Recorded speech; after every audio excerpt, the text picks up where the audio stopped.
Mount St. Helens in Washington state erupted in May 1980. It was and still is the most catastrophic eruption to hit the US, and miraculously only 57 people died.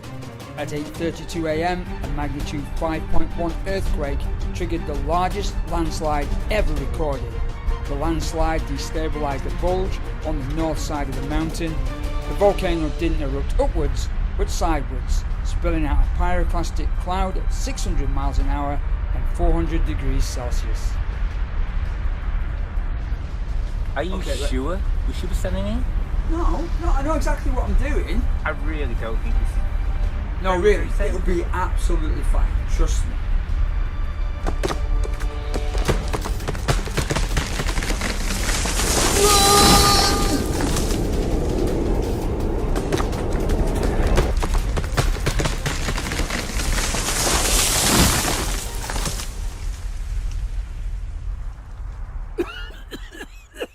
See, I told you everything was going to be okay. What? What's the matter? That's it. What would we do that for?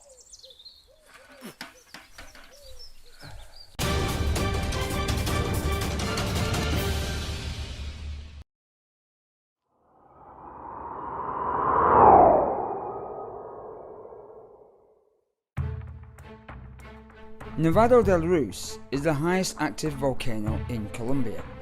In 1985, an eruption melted 1/4 of the ice cap on the summit. This meltwater caused a devastating mud flow called a leja. This wall of mud, ash and boulders tore down the mountain, a wall of dirt 30 meters high, heading for the farming town of Armero. When Mount St. Helens erupted, only 57 people died, and this is staggering considering it was one of the biggest eruptions in modern times. The United States Geological Service have been monitoring the volcano and set up a 5-mile exclusion zone, and this, in part, saved an awful lot of lives. But when it did erupt, helicopters swung into action really quickly and took people to a central area where they were provided with food, water and blankets. This wasn't the case at Nevado del Ruiz, because the scientists gave out warnings, but the authorities in Bogota disregarded them and accused the scientists of trying to damage property prices. As it turned out, property in Armero, the town at the bottom of the volcano, was about to become worthless. About 30,000 people lived in the town, 23,000 dead that night as lejas thundered down the mountain.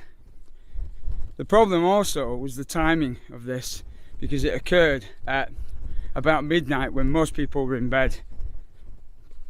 Now these 23,000 people that died, a lot of them would have been farmers, and they live at the bottom of the volcano because of the rich volcanic topsoil that it provides, and this is typical of low-income countries.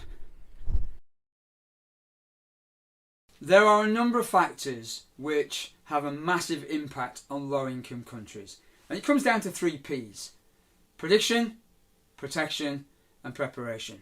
In Armero, when the helicopters arrived, they had politicians in them and news crews.